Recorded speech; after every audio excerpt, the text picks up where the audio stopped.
जय बोलो भगवान श्री सत्य साई बाबा जी की जय। ஓம் ஸ்ரீ சாய்ராம். நம் அன்பான சிரடி சாய்பாபா, நம் அன்பான பகவான் ஸ்ரீ சத்ய சாய்பாபா இருவரின் ஆசீர்வாதம் நம் அனைவருக்கும் கிடைக்க நான் மனதார பிரார்த்தனை செய்கிறேன். பகவான் ஸ்ரீ சத்ய சாய்பாபா அவர்கள் கூறும் அருள் உரை அருளை பெறவும் அவரை நம் இதயத்தில் நிலைநிறுத்தவும் நாம் என்ன செய்ய வேண்டும்? பகவான் என்று நம்மை வழிநடத்துகிறார். அதனால் நாம் நம்மை பரிசீலனை செய்யலாம். வெளிப்புற ஆடம்பரத்தில் அல்ல, உள் தூய்மையின் மீது அவர் அருளை பொழிகிறார் என்று இறைவன் மீண்டும் மீண்டும் அறிவித்தார். ஒருவர் சம மனப்பான்மையில் தன்னை நிலைநிறுத்திக் கொள்ளும்போது கிருஷ்ணர் தனது இதயத்தில் தன்னை நிலைநிறுத்திக் கொள்கிறார். அவரது குரல் ஒவ்வொரு அடியிலும் அவரை வழிநடத்தும் மனசாட்சியாக மாறுகிறது.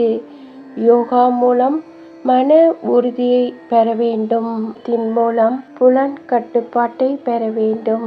சாதனாவின் மூலம் மன அமைதியால் நிரப்பப்பட வேண்டும்.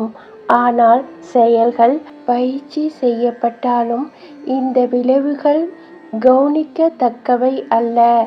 மக்கள் தங்கள் சன்னதி அறைகளில் கண்களை மூடிக்கொண்டு வழிபாடு செய்கிறார்கள்.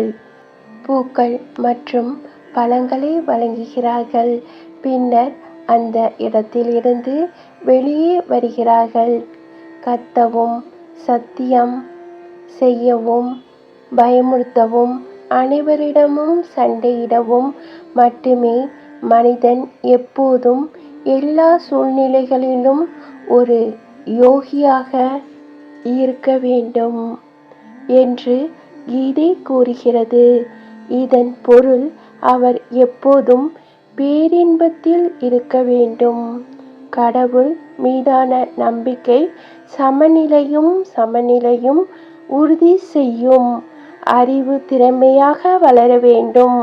இது சமநிலை உணர்வால் இயக்கப்பட்டு கட்டுப்படுத்தப்பட வேண்டும். இல்லையென்றால் திறமை என்று சிதைந்து விடும். இந்த பதிவை பார்த்த அனைவருக்கும் நன்றி, வணக்கம். அனைவரும் நம்புங்கள், உங்களுக்கு நல்லதே நடக்கும். ஜெய் சாய்ராம். அல்லாஹ் மாலிக்.